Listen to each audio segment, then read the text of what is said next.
এখান থেকে দুধ সুন্দর হয়েছে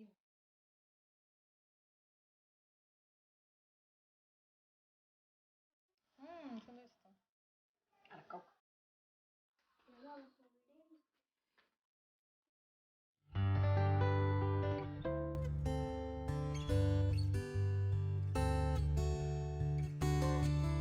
আসসালামু আলাইকুম everyone, this is Norit Hasin from Norit Hasin blogs. কেমন আছেন আপনারা সবাই? আশা করছি সবাই ভালো আছেন এবং সুস্থ আছেন। আমিও আলহামদুলিল্লাহ ভালো আছি। সবাইকে ওয়েলকাম করছি আমার চ্যানেলে নতুন একটি ব্লগ দেখার জন্য। অনেকদিন ধরে ফ্যামিলির সবাই একে একে অসুস্থ হয়ে পড়েছিলাম, তো আলহামদুলিল্লাহ আল্লাহর অশেষ রহমতে এখন ধীরে ধীরে সবাই সুস্থতার পথে। তো চিন্তা করলাম অনেক দিন তো হয়ে গিয়েছে, কোনো ব্লগ দেওয়া হয়নি, আর চটজলদি হাতে যা শ্যুট করা ছিল সেগুলোই আস্তে আস্তে আপলোড করে দিই। তো সেজন্য আজকের এই ব্লগটি আপলোড করা। তো যাই হোক, এখন ফিরে আসি আজকের ব্লগে। গতরাতে শেহরান এখানে ড্রয়িং রুমে বসে ড্রয়িং করেছিল, তো সব জিনিসপত্র এলোমেলো রেখেও উঠে গিয়েছিল। তো সকালবেলা বাচ্চারা ঘুম থাকা অবস্থায় আমি ড্রয়িং রুমের সেন্টার টেবিলটা একটু ক্লিন করে নিচ্ছি, কারণ বাসায় আজকে গেস্ট আসবে। আজকে বাসায় কারা আসছে সেটা দেখার জন্য ব্লগটির সাথে থাকুন, একটু পরেই বুঝতে পারবেন।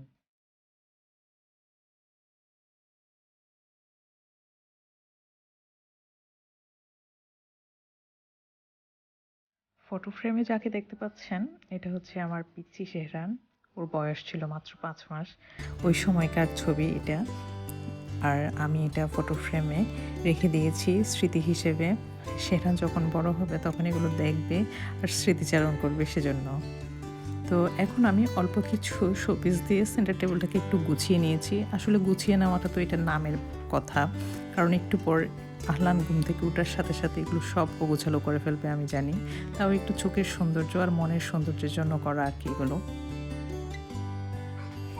আর এখানে যাদেরকে দেখতে পাচ্ছেন ওরা হলো শেহরুজ আর সাউদা, আমার দেবরের মেয়ে। বহুদিন পর ওরা আমাদের বাসায় বেড়াতে এসেছে, আমার দেবরের ফ্যামিলি বেশ কয়েকদিন থাকবে। ওরা আসাতে আমার বাসাটা মনে হয় যেন প্রাণ ফিরে পেয়েছে। আমার বাচ্চারা ওদের দুই বোনকে পেয়ে যে কি করতে কি করবে বুঝে উঠতে পারছিল না, এত আদর ওদের জন্য। তো যাই হোক, শেহরানের আবদার ছিল সাউদামণিরা যখন বাসায় আসবে তখন যেন আমি চিকেন বারবিকিউ অথবা গ্রিল চিকেন করি। তো এখানে আমি বারবিকিউ করার জন্য চিকেনটাকে সকালবেলায় মেরিনেশনের জন্য আমি প্রয়োজনীয় সব মশলাপাতি মাখিয়ে ফ্রিজে রেখে দিয়েছিলাম প্রায় 6 ঘন্টার মতো। তো এখন বের করে একটি ট্রেতে নিয়ে দিয়েছি, ওভেনে গ্রিল করব সেজন্য। প্রথমে ভেবেছিলাম চুলায় বারবিকিউ করব, তবে বেশি ম্যাশড আপ হয়ে যায় দেখে আর করছি না। ওভেনটাকে গ্রিল অপশনে রেখে আমি 10 মিনিটসের জন্য প্রিহিট করে নিয়েছি, আর চিকেনগুলোকে এখন ওভেনে গ্রিল করার জন্য রেখে দিব 1.5 ঘন্টার জন্য।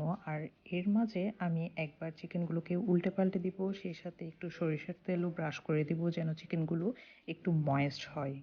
সেই সাথে খুব সুন্দর একটি ঘ্রাণ আসে সরিষার তেলের, আর খেতেও কিন্তু অনেক জুসি হয়।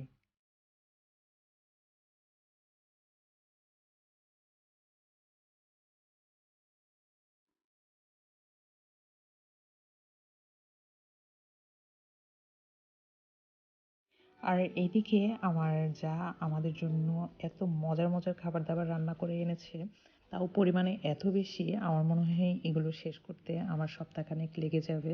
তো এইখানে আমাদের চট্টগ্রামের ঐতিহ্যবাহী মুরগির আস্ত দুরুস ছিল, সে সাথে গরুর মাংস বোনা, আর হচ্ছে দেশি মুরগি একেবারে ঝাল ঝাল করে নতুন আলু দিয়ে রান্না করে এনেছিল।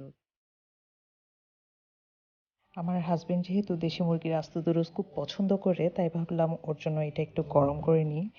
ফ্রিজে রেখে খাওয়ার চেয়ে ফ্রেশ খেলে এটার স্বাদটা আসলে বেশি ভালো লাগে।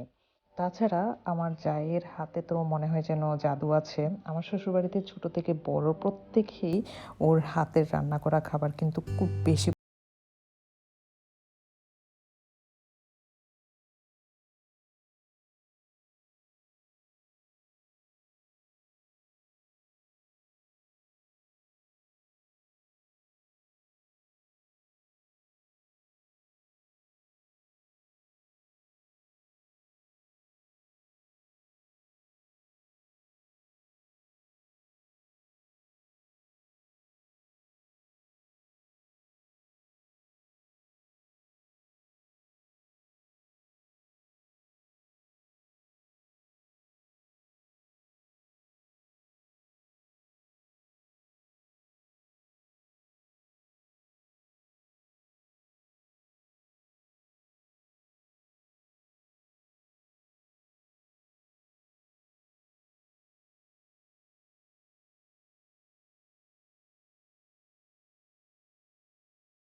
টেবিলটাকে সাজানোর জন্য একটি ট্রে খুঁজছিলাম, তো কিছু ট্রে দেখেছি, পছন্দ করে রেখেছি, পরে এসে কিনে নিব। তো আমার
আমার যা হচ্ছে একটা একটা বানাচ্ছিল, আর আমরা একেবারে টাটকা গরম গরম একটা একটা করে পিঠা খাচ্ছিলাম। এরকম গরম গরম ধোঁয়া ওঠা ভাপা পিঠা খেতে কার কার ভালো লাগে আমাকে কমেন্ট করে অবশ্যই জানাবেন। এখন বাচ্চাদের মুভি টাইম চলছে, তো মুভি দেখতে দেখতে আমি ওদেরকে গুড় দেওয়া মিষ্টি ভাপা পিঠা দিয়ে দিয়েছি, ওরা যাতে এনজয় করতে পারে। আর এইদিকে প্লেন ভাপা পিঠা বানানো হচ্ছে ডিনারের জন্য, একেবারে গুড় ছাড়া, শুধুমাত্র নারকেল কোরানো দিয়ে। তো এগুলো আমরা এখন খাবো আমার যে দেশি মুরগি রান্না করে এনেছিল সেটা দিয়ে। তো এই দেশি মুরগি দিয়ে এরকম প্লেন ভাপা পিঠা খাওয়া কিন্তু আমাদের কক্সবাজারে এক ধরনের ট্রেডিশন, যেগুলো হয়তো আমরা আজীবন ক্যারি করে যাব এইভাবে। তো যাই হোক, আজকের ব্লগটি আমি এখানেই শেষ করছি। যারা যারা এই ব্লগটি এতক্ষণ পর্যন্ত এনজয় করেছেন সবাইকে অনেক ধন্যবাদ। তো সবাই ভালো থাকবেন, সুস্থ থাকবেন, খুদা হাফিজ।